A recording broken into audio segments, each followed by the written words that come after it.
বাগদাদে বাইরের প্রার্থী চাই না, সে শান্তনু হোক বা নরেন্দ্র মোদী। আমরা স্থানীয় প্রার্থী চাই। বাগদা বিধানসভা উপনির্বাচনে বিজেপির প্রার্থী নিয়ে বিজেপির অন্দরে ক্ষোভ প্রকাশ্যে এলো। আর এ নিয়ে স্থানীয় বিজেপি নেতৃত্ব হেলেঞ্চাতে বৈঠকও করেছেন।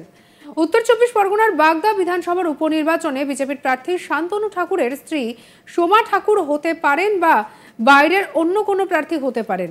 নির্বাচনের দিন ঘোষণার পর এমনই জল্পনা শুরু হয়েছে। সেই জল্পনা থেকেই বাগদা বিজেপির অন্তর্দ্বন্দ্ব প্রকাশ্যে এসেছে। বাগদার হেলেঞ্চাতে বিজেপির পঞ্চায়েত সমিতির সদস্য এবং কর্মীরা এ নিয়ে বৈঠক করেন। তাদের দাবি বহিরাগত প্রার্থী চাই না। তারা বলছেন যে আমরা শুনতে পাচ্ছি শান্তনু ঠাকুরের স্ত্রী বা বহিরাগত কেউ প্রার্থী হতে পারেন, এমন কথাই ইতিমধ্যে সামনে এসেছে। আর এদিকে বিজেপি নেত্রী সুপ্রিয়া শিকদার কি বলছেন শোনাবো আপনাদের। আমরা প্রত্যেকবার দেখেছি যে যখনই আমাদের কোনো বিধানসভা নির্বাচন হয় আমরা বারবার বাইরের প্রার্থী পাই। আমাদের বাগদা বিধানসভায় কি সত্যিই কোনো নেতা নেই, না সত্যিই প্রার্থী হওয়ার মতন কেউ নেই? অবশ্যই আছে, কিন্তু আমরা সেখান থেকে বঞ্চিত হই। আমরা চাইছি আমাদের এইবারের উপনির্বাচনে বাগদা থেকেই কোনো প্রার্থী দেওয়া হোক, বাগদার ভূমিপুত্র বা বাগদার ভূমিকন্যা। কানাঘুষো তো অনেক কথাই শোনা যায়, সব কথা তো আমাদের মাথায় নেওয়ার দরকার নেই। অ্যাকচুয়ালি আমরা বাইরের কাউকে চাইছি না, সে আমাদের সোমা ঠাকুর হোক বা আদার্স যে কেউ হোক, আমরা বাইরের কাউকে চাইছি না, আমরা এখানকার থেকে চাইছি। আর এটা শুধু আমার কথা না, এটা পুরো বাগদার কথা। যদি এখনই সমীক্ষা শুরু করা হয় তাহলে সবাই জানতে পারবে যে বাগদার মানুষ কি চাইছে। আমরা তো শুধুমাত্র মুখ থেকে বলছি, কারণ আমরা নেতা নই, আমরা হচ্ছে পুরো আমাদের বাগদাবাসীর সাথে থাকি, বাগদা প্রত্যেকটা মানুষের সাথে থাকি এবং তাদের কথাগুলোই আমরা বলছি। এখন যেভাবে ভেতরে ভেতরে অন্তর্দ্বন্দ্ব চলছে যে যদি বাইরের প্রার্থী হয় তারা কেউ এটা করবে কেউ ওটা করবে, আমরা চাইছি আমাদের বিজেপি যাতে আবার এখানে জিতে যায় আর আমরা যাতে সুষ্ঠুভাবে কাজ করতে পারি, সেই জন্য আমাদের এখানকার প্রার্থী দরকার। দেখুন, আমি কি করব সেটা তো আমি বিজেপিতেই দেব ভোট, তার কারণ আমরা বিজেপির কর্মী। কিন্তু যারা সাধারণ জনগণ আছে তাদের হাতে তো অ্যাকচুয়ালি ভোট, আমাদের মতন অল্প কয়েকজনের হাতে ভোট নেই, সমস্ত জনগণের হাতে ভোট। সেই জনগণ কি করবে তারা তখন ভেবে দেখবে। এটা তারা যে কানাঘুষো করছে সেটা আমরা এই মুহূর্তে এইভাবে বলতে চাইছি না। আর এদিকে বিজেপি নেতা গোবিন্দ মজুমদার কি বলছেন শোনাবো। দেখুন, আমরা বহিরাগত প্রার্থীর বিরুদ্ধে, সে বহিরাগত যেই হোক না কেন, কারণ বিগত দিনে বেশ কয়েকবার দেখা গিয়েছে সে যখন আমরা বিজেপি এখানে ক্ষমতায় আসছে তখনও বাইরের প্রার্থী এসছে। এর আগেও দুটো ইলেকশনে আমরা দেখেছি বাইরের থেকে, সে যে দলেরই হোক না কেন বাইরের থেকে প্রার্থী এসছে। আমাদের এখানে ছোটো ছোটো ছেলেমেয়েরা যখন একটা স্টাইপেন্ডের ফর্ম ফিল আপ করতে যায় তখন দেখা যায় বাইরের প্রার্থী হওয়ার জন্য তারা বিভিন্ন দাঁড়ে দাঁড়িয়ে ঘুরে বেড়ায় যে আমরা সইটা কোথা থেকে আনবো। তো এই যে বিভিন্ন সমস্যা, একটা বিপদে পড়লে আমরা সে একজন যে এমএলএ হয় তাকে আমরা খুঁজে পাই না, তাকে ফোন করতে করতে হয়রান হওয়ার পরে হয়তো দেখা যাচ্ছে সে একদম বলে আমি বাড়ি নেই বা আমি এখন আসতে পারবো না, আমি কালকে আসবো।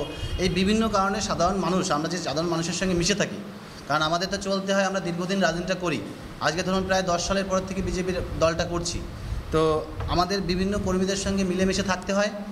তাদের যে সমস্যা, সে সমস্যাটাই আমাদের মুখ দিয়ে বেরিয়ে আসছে। এদিকে তৃণমূল নেতা অঘোরচন্দ্র হালদারের বক্তব্য শুনুন। দেখুন, ইতিমধ্যেই বাগদা বিধানসভা উপনির্বাচন নির্ঘণ্ট প্রকাশ হয়েছে। এই নির্বাচনে বিজেপি দল কাকে প্রার্থী করবে তাদের সেটা আভ্যন্তরীণ ব্যাপার। তো শোনা যাচ্ছে, বিভিন্ন সময় আমরা দেখছি, লক্ষ্য করছি যে তারা সংবাদপত্রের কাছে বিবৃতি দিচ্ছেন, সাংবাদিকদের কাছে মুখ খুলছেন যে ওরা স্থানীয় প্রার্থী চাইছে। এটা ওদের আভ্যন্তরীণ যে দ্বন্দ্ব, ওদের 17 জন প্রার্থী আছে এই মুহূর্তে বাগদায়, কাকে থেকে কাকে প্রার্থী করবে, সেই জন্য এটা ওদের দলের আভ্যন্তরীণ ব্যাপার। ওরা যাকে ভালো মনে করবে তাকেই দল প্রার্থী করবে, এ বিষয়ে আমাদের কিছু বলার নেই। আমাদের প্রার্থী যিনি হয়েছেন তিনি আগামী দিনে তাকে আমরা জেতাবার জন্য অবশ্যই সবাই মিলে একসঙ্গে কাঁধে কাঁধ মিলিয়ে মমতা ব্যানার্জির যে উন্নয়ন, সে উন্নয়নকে সামনে রেখে আমি আমার প্রার্থী অবশ্যই বিজেপির গোষ্ঠীকন্দল। আর এদিকে এই নিয়ে আমাদের কালিক দীপক দেবনাথের কি রিপোর্ট দেখুন। দেখো, আগামী 10 জুলাই বাগদা বিধানসভা কেন্দ্রের উপনির্বাচন। ইতিমধ্যে এই কেন্দ্রে তৃণমূল প্রার্থী ঘোষণা করে দিয়েছে। তাদের প্রার্থী করা হচ্ছে মধুপর্ণা ঠাকুরকে। মধুপর্ণা ঠাকুর হলেন রাজ্যসভার তৃণমূলের যে সাংসদ মমতা বালা ঠাকুর তার কন্যা। যদিও এখনো পর্যন্ত এই কেন্দ্রে বিজেপি তাদের প্রার্থী ঘোষণা করতে পারেনি, এবং আমরা দেখেছি যে গত কয়েকদিন আগে এই কেন্দ্রে যখন নির্বাচনের নির্ঘণ্ট প্রকাশ করা হয়, তারপর থেকে একটা জল্পনা ছড়িয়েছে যে এই বনগাঁ লোকসভা কেন্দ্রের যে বিজেপি সাংসদ শান্তনু ঠাকুর, তার স্ত্রী সোমা ঠাকুরকে এই কেন্দ্রে প্রার্থী করা হতে পারে। অর্থাৎ বাগদা যে বিধানসভা কেন্দ্রের উপনির্বাচন, সেই বাগদা বিধানসভা কেন্দ্রের সোমা ঠাকুরকে প্রার্থী করা হতে পারে। এরকম একটি জল্পনা থেকে কিন্তু বিজেপির একটা শ্রেণীর একাংশের মধ্যে একটা ক্ষোভের সঞ্চার হয়েছে, বিশেষ করে যারা বাগদা যে ব্লক আছে সেই বাগদা ব্লকের বিজেপি কর্মীদের মধ্যে। এবং আমরা দেখেছি যে বাগদার যারা পঞ্চায়েত সমিতি আছে, সেই পঞ্চায়েত সমিতির যারা সদস্য আছে, সেখানকার যারা কর্মী আছে, সেই কর্মীরা গতকালকে একটি বৈঠকে বসেন, গুরুত্বপূর্ণ বৈঠক। সেই বৈঠক থেকে কিন্তু এই ক্ষোভের বহিঃপ্রকাশ ঘটে। এবং তাদের যেটি অভিমত যে তারা এই যে সামনের যে নির্বাচন, বিধানসভার যে উপনির্বাচন, সেই উপনির্বাচনে কিন্তু বাগদার যারা ভূমিপুত্র, সেই ভূমিপুত্রকে কিন্তু তারা প্রার্থী করতে চাইছেন, বা তারা চান যে এই কেন্দ্রের অর্থাৎ বাগদার যারা ভূমিপুত্র তাদেরকেই প্রার্থী করা হোক। তারা চান না যে বাগদার বাইরে কাউকে প্রার্থী করা হোক। তুমি জানো যে এই যে সোমা ঠাকুরের, যার নামটি ইতিমধ্যে ভেসে উঠেছে যে প্রার্থী করা হতে পারে বলে, সেই সোমা ঠাকুর কিন্তু আদতে বনগাঁর বাসিন্দা।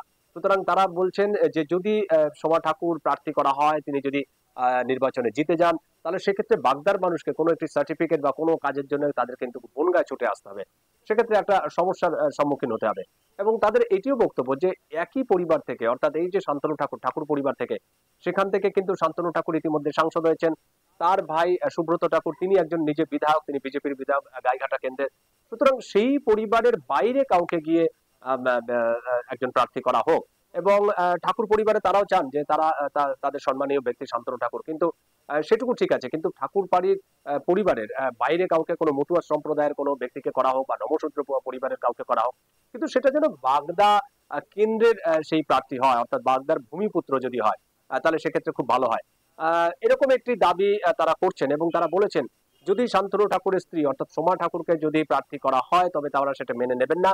এবং বাগদা কেন্দ্রের যারা ভোটার আছে, তারা কিন্তু ভোট দেবেন, তারাই ঠিক করে দেবেন যে এই কেন্দ্রে কে জয়ী হবেন। সেক্ষেত্রে যদি শান্তনু ঠাকুরের স্ত্রী সোমা ঠাকুর যদি প্রার্থী হন, সেক্ষেত্রে কিন্তু জেতার ক্ষেত্রে একটা সমস্যা হবে বলে একটা ইঙ্গিত দিয়ে রেখেছেন। তিনি বলেছেন যে বাগদার কেন্দ্রের যারা ভোটার আছে, তারাই কিন্তু ভোটার দেবে। সুতরাং বাইরে থেকে যদি প্রার্থী করা হয়, তারা মোটেই ভোটে জিততে পারবে না, এরকম একটি দাবিও বিজেপির একাংশ দাবি করছেন। যদিও এই বিষয়টা নিয়ে তৃণমূল আবার মুখ খুলেছে। তৃণমূল বলেছে যে এটা বিজেপির কোষ্ঠীদ্বন্দ্ব। কারণ ইতিমধ্যেই বাগদা কেন্দ্রের অন্তত তৃণমূলের যেই ব্লক সভাপতি অঘোর হালদার, তার যেটি দাবি যে তৃণমূলে তাদের কিছু করার নেই, কারণ তৃণমূলের ইতিমধ্যে তাদের প্রার্থী তালিকা ঘোষণা হয়ে গেছে এবং সেখানে তাদের প্রার্থী করেছে মধুপর্ণা ঠাকুরকে। তারা তাদের প্রার্থীতা নিয়ে খুব খুশি এবং ইতিমধ্যে তারা নির্বাচনী প্রচারণাও বেরিয়ে পড়েছে। সঙ্গে রাখুন আজ তাক বাংলাকে, সাবস্ক্রাইব করতে ভুলবেন না।